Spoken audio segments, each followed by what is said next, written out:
इसके अलावा भी बहुत सारे परिवर्तन आए हैं जैसे नेताजी सुभाष चंद्र बोस को जो जगह दी गई फॉर द फर्स्ट टाइम, जहाँ पे अभी उनका होलोग्राम लगा है और शायद अगस्त में 15 अगस्त का ही शायद उनका प्लान होगा कि 15 अगस्त को वो लोग नेताजी का यानी मूर्ति का अनावरण करेंगे। तो ये तो जगह तो मुझे बड़ी यानी खास जगह लगी।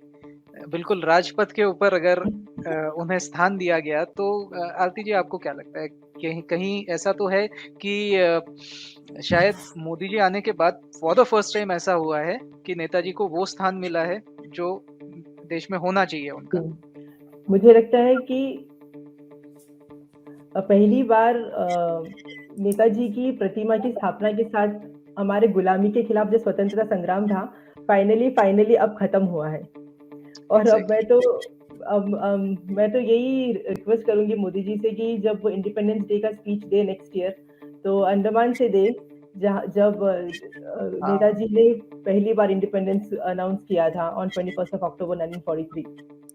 करेक्ट और मुझे करेक्ट। लगता है कि नेताजी का अभी इतना उन्होंने उनका जो फॉरगॉटन हीरोज थे, अभी मोदी जी बहुत काम कर रहे हैं उन लोगों पर, क्योंकि हमने हमेशा इतने सालों से एक ही परिवार के महिमा मंडन के लिए जानबूझकर बहुत सारे फ्रीडम फाइटर्स को भुला दिया।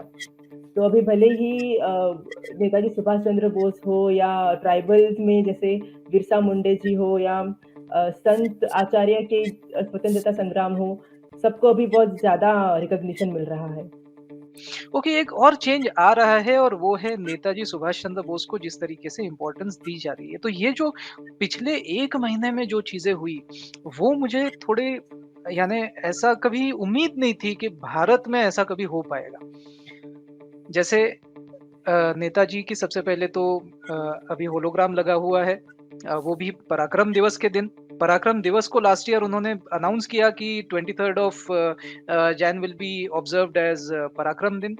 ये पराक्रम दिन क्यों? क्योंकि नेताजी का उस समय बर्थडे होता है 23rd ऑफ जैन।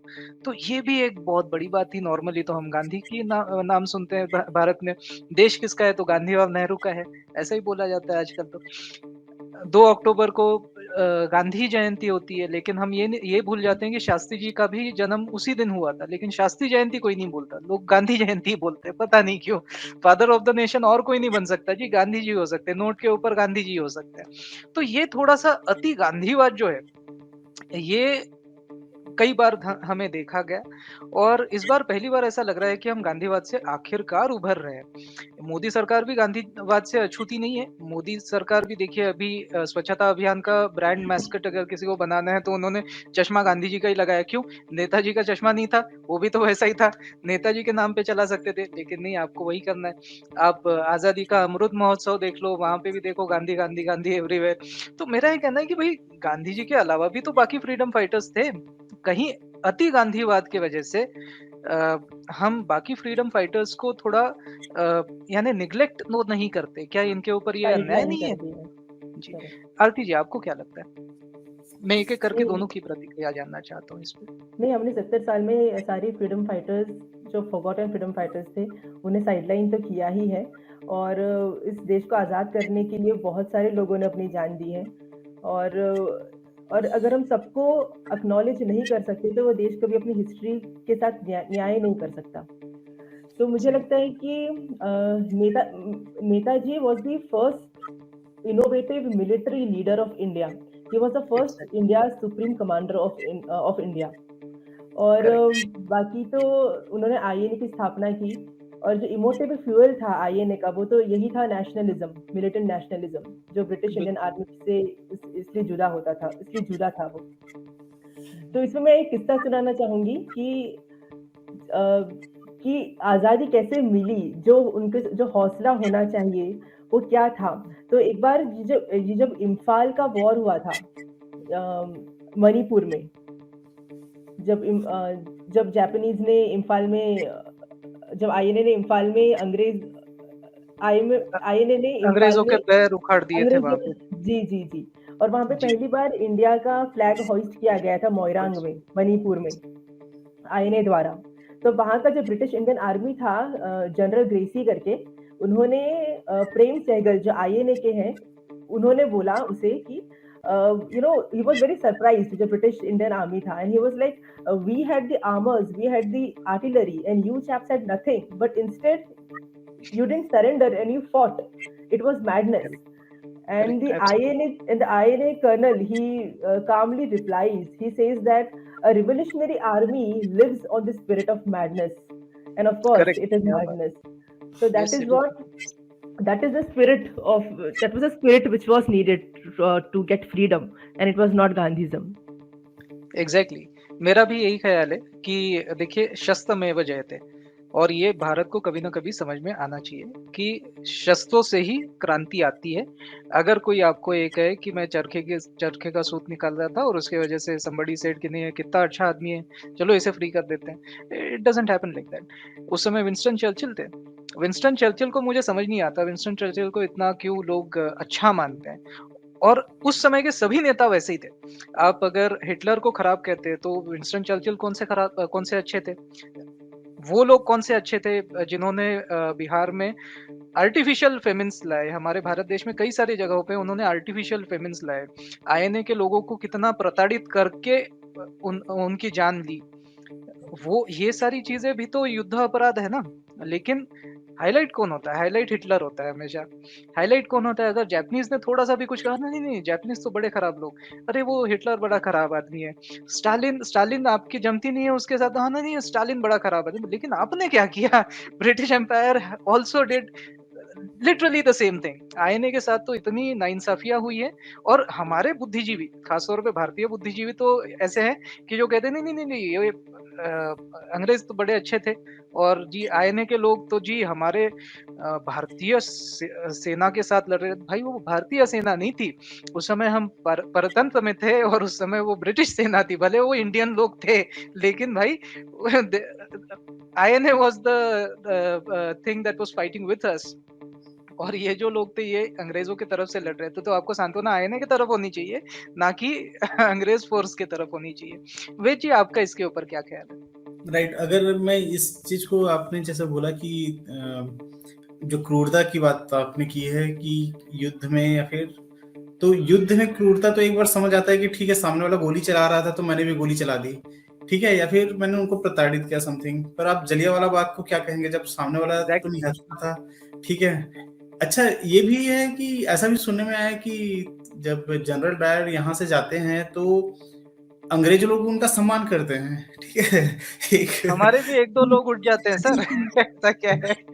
वही तो, आपने इतने निहत्थे लोगों को मार दिया, वहां पे जाके उनका सम्मान हो रहा है, उनके बाद भी आप उनसे ये मतलब एक्सपेक्ट करते हैं कि यार ठीक है हम ठंडे बस मतलब हम ठंडे होके उनसे आजादी मांगेंगे और वो आजादी दे देंगे। तो ये तो अच्छा, दूसरी चीज की जलियांवाला बाग हाईलाइट कैसे हुआ ये भी आप समझ सकते हैं। शहर के बीचों बीच मारा गया है लोगों को, ठीक है, और एक वो बड़ा शहर था, वो गया ऐसा कोई छोटा मोटा गांव नहीं था।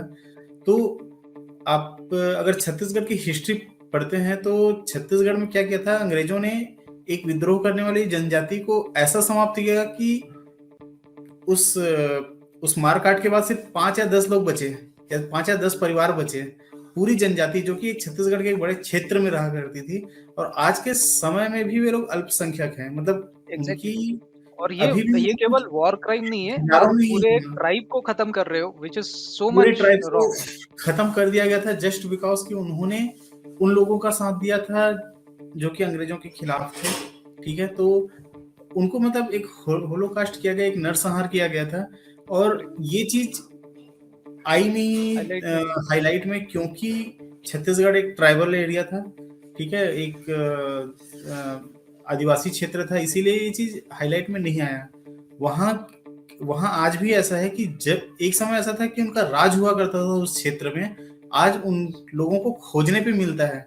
मतलब अभी ऐसा है कि आरक्षण के कारण सरपंच वगैरह में उन जनजाति को ऐसा आरक्षित कर दिया जाता है कि इस जनजाति का यहाँ पे सरपंच होगा।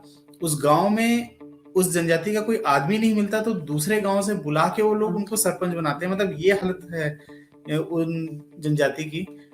और वैसे ही भारत के कई क्षेत्रों में कई जगहों पर ऐसा नरसंहार किया गया है अंग्रेजों के द्वारा, जो कि आज भी डॉक्यूमेंटेड नहीं है, इसीलिए हम नहीं जानते उन चीजों को। सही। पर आप उन क्षेत्रों में जाके अगर आप पूछेंगे कि आपके साथ क्या हुआ था, आपके बड़े बुजुर्ग क्या बताते हैं, तो वो लोग अपने दर्द का बयान करते हैं। तो अगर ये कहा जाए कि जापानी क्रूर थे और ये लोग अच्छे थे, ऐसा नहीं है। आज के उस समय समय सभी में क्रूर थे और उस समय प्रॉब्लम ये है ना, सभी civil society was like nowhere. मुझे समझ नहीं आता, अंग्रेज़ों ने एक आदमी को महात्मा बना दिया, वो सब लोग मानने लगे, यानी ये महात्मा जी, कौन से केस में महात्मा था वो बंदा? ना उसे कोई शास्त्रों का समझ है, किस how is he a says, I don't understand. शास्त्रों का कोई समझ नहीं है और ना ही धर्म के लिए कोई काम किया है। फिर भी नहीं, ये महात्मा तो महात्मा। हमारे जो दोहे थे उनको भी रैप करके आधे ही सुनाते थे। अहिंसा परमो धर्म, लेकिन पूरा नहीं सुनाया कि भाई वो पूरा दोहा क्या है आपको पता होगा शायद, लेकिन पूरा दोहा यही है कि इफ यू डू हिंसा टू प्रोटेक्ट धर्म, देन इट इज़ धर्म अ हिंसा है उसके हाँ, बाद धर्म हिंसे तथैव च। सो पर ऐसा रैप इसमें करके क्यों जो जनता पढ़ाते है थे भाई आप? आधा आधा अधूरा क्यों पढ़ा रहे हो? जितना है पूरा राइट पढ़ाओ राइट ना। हाँ, इसमें मैं जोड़ना चाहूंगा कि जो हम लोग ने पहला विश्व युद्ध जब लड़ा था भारत ने, तो उस समय में भारत के नेताओं ने अंग्रेजों का साथ दिया था और उन्होंने कहा था कि ठीक है, हम आपका साथ देंगे। पीछे एक वो था इनका, एक पॉलिटिकल वो था कि अगर हम इनका साथ देते हैं तो जरूर ऐसा हो कि अब अंग्रेज हमको समझने लगे और हमको आजाद कर दें। पर ऐसा हुआ नहीं। अंग्रेजों ने आजाद तो नहीं किया, बस एक उन्होंने इंडिया गेट बनवा दिया और उसी में मतलब हम लोग को ऐसा बोला कि ठीक है, आप लोग के लिए इंडिया गेट बना दिया गया, अब आप इतने में खुश रहो। जब सेकेंड वर्ल्ड वॉर हुआ तो उस टाइम पर उस समय के जो नेता है, बहुत लोगों ने इसका विरोध किया था। पहले विश्व युद्ध में हमने अंग्रेजों का साथ दिया, सेकंड में हमने विरोध किया, फिर भी हमको घसीट दिया उन लोग ने सेकंड वर्ल्ड वॉर में। सेकंड सेकंड वर्ल्ड वॉर में पर एक और चीज हो गई कि हमको एक नेताजी मिल गए जिन्होंने अपना खुद का आर्मी, जब इंडिया का जो आर्मी जब बना दिया, तो लोग, अंग्रेजों को डर लग गया कि ठीक है भाई, अब लोगों को सिर्फ एक स्मारक बनाकर हम खुश नहीं कर सकते, अब हमको इनकी बात तो सुननी पड़ेगी। सुननी तो पड़ेगी। हमको ये मेमोरियल वॉल जो बनाया गया है और नेताजी को इनके प्रतीक के रूप में रखा गया है, तो इन्होंने एकदम सही किया है, इस चीज को मैं मानता हूँ। क्योंकि सिर्फ नेताजी ही एक ऐसे हैं जिनको आप वार मेमोरियल या जो भी मतलब क्रांति के रूप में अगर दिखाया जाना चाहिए। बाकी जितने भी नेता हैं वो हमारे अहिंसावादी हुए हैं, पर सिर्फ एक नेताजी हमारे ऐसे हुए जो कि हिंसा का महत्व जानते हैं और कहाँ पर हिंसा करना है उसका महत्व जानते हैं। Correct, exactly. यही तो मैं आपको समझा रहा था। तो गांधी जी के वजह से मुझे तो नहीं लगता कि कुछ भी हुआ है देश में। गांधी जी मुझे, मेरे हिसाब से कौन थे मैं बताता हूँ। गांधी जी जो हमारी जो आग थी आज़ादी की, उस आग को बुझाने के लिए जो एक कहते हैं ना, फायर एक्सटिंग्विशर थे वो, और ये ब्रिटिश सरकार ने लाए हुए एक फायर एक्सटिंग्विशर थे, हमारे दिलों की जो आग थी उसे बुझाने के लिए। हर जगह पे उन्होंने गांधी, गांधी, गांधी। मुझे एक बात बताओ, एक एक वकील है, ठीक है?